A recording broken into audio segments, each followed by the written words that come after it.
Mobile, le magazine des mobilités des intercommunalités du Rhône et de la métropole de Lyon. Depuis le 1er janvier, le Citral est devenu un établissement public local, avec pour mission de bâtir un réseau de transport unifié qui facilite les mobilités sur le territoire. Ce mois-ci, notre reportage terrain porte sur la CCSB, la communauté de communes Saône-Beaujolais, au nord de la métropole. Derrière moi, il y a la gare de Belleville-en-Beaujolais, qui est une gare qui a été en forte croissance ces dernières années. Il y a aussi les cars du Rhône, juste derrière. Et juste là, vous voyez le totem, d'ailleurs, qui n'a pas encore été changé, où il y a CCSB. Donc ça, c'est une des navettes qui a été reprise par l'établissement public aujourd'hui. Le principe, c'est que chaque fois qu'il y a un train qui arrive, il y a une navette qui part et qui fait le tour de Belleville-en-Beaujolais. Je pense que si, par exemple, il n'y avait pas eu la navette, peut-être que j'aurais revu ma position, parce que ça m'oblige à faire après 3 km à pied, quoi. Une intermodalité coordonnée en termes d'horaire et pratique. Voilà l'un des enjeux du territoire Saône-Beaujolais. Pour favoriser également l'utilisation combinée du vélo, la communauté de communes mise sur le développement de ces pistes cyclables, déjà bien structurées comme sa voie verte, qui serpente entre Belleville et Beaujeu.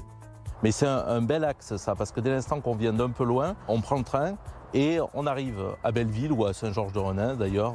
L'intermodalité bus-vélo, ouais, elle peut être intéressante à l'avenir aussi. Et comme ça, on fait ces derniers kilomètres, 1 km, 2 km, 3 km qui restent en vélo.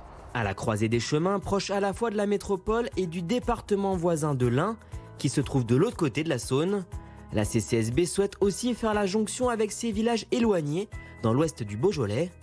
Le territoire perçoit donc son entrée dans le nouvel établissement public local comme une opportunité pour ses mobilités. L'enjeu principal, il est entre nos territoires voisins et un bon équilibre entre les nouveaux transports sur le Val-de-Saône et puis pour aller chercher aussi et offrir des choses dans la ruralité, qui est très très dépourvue aujourd'hui de réponses en matière de transport. Le Citral a décidé d'investir dans la sécurité à bord de ses lignes Cars du Rhône. 1,1 million d'euros vont être injectés d'ici la rentrée scolaire 2022 afin que la majorité des cars soient dotés d'un système de caméras de vidéoprotection. Pour permettre même à celui qui aurait une petite crainte puisse se dire qu'il peut voyager tranquillement, sereinement et peut-être laisser sa voiture.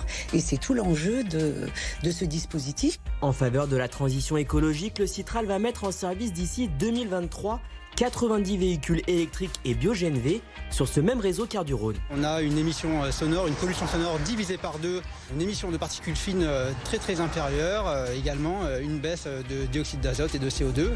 Donc c'est vraiment bénéfique à tous les niveaux.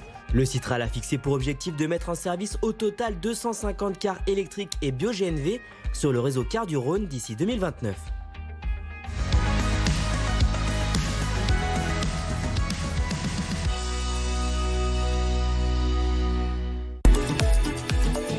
Mobile, le magazine des mobilités des intercommunalités du Rhône et de la métropole de Lyon.